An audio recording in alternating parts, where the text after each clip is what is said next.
তো বন্ধুরা, আজকের যে গল্পটা এটা খুবই মজার।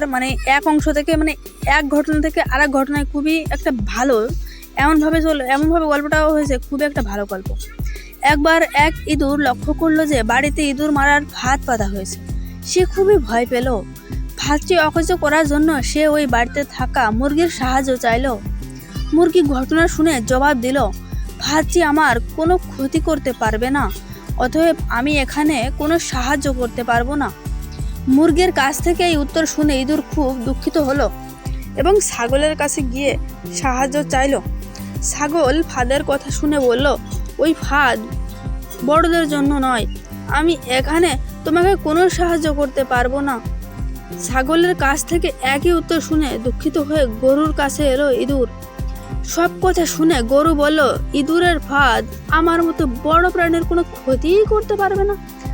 যা আমার কোনো ক্ষতি করতে পারবে না তাতে আমি সাহায্য করতে পারবো না।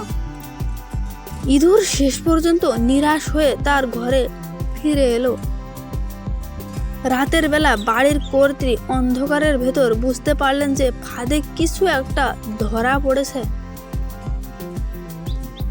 অন্ধকারে ফাঁদের কাছে হাত দিতেই উনি হাতে কামড় খেলেন এবং দেখলেন ফাঁদে ইঁদুরের বদলে সাপ ধরা পড়েছে।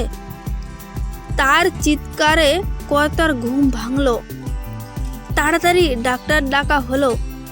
চিকিৎসা শুরু হয়ে গেল, কিন্তু অবস্থা মোটেই ভালো না। তখন পথ্য হিসেবে ডাক্তার মুরগির স্যুপ খাওয়াতে বললেন। স্যুপের জন্য কর্তা মুরগিকে জবাই করে দিলেন। অবস্থা ধীরে ধীরে আরো খারাপ হতে লাগলো। দূর দূরান্ত থেকে আরো অনেক আত্মীয় স্বজন আসতে লাগলো। বাধ্য হয়ে কর্তা ছাগলকে জবাই করলেন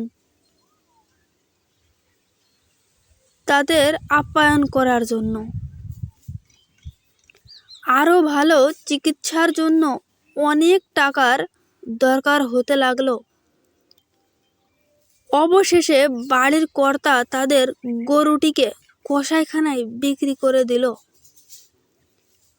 এক সময় বাড়ির কর্ত্রী সুস্থ হয়ে উঠল, আর এই সব কিছু ইঁদুরটি তার ছোট্ট ঘর থেকে পর্যবেক্ষণ করেছিল।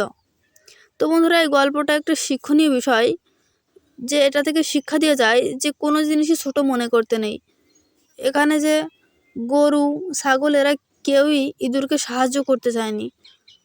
তো বিধাতার এমনই এক খেল যে শেষ পর্যন্ত গরু ছাগল মুরগি সবাই একে একে মারা পড়লো।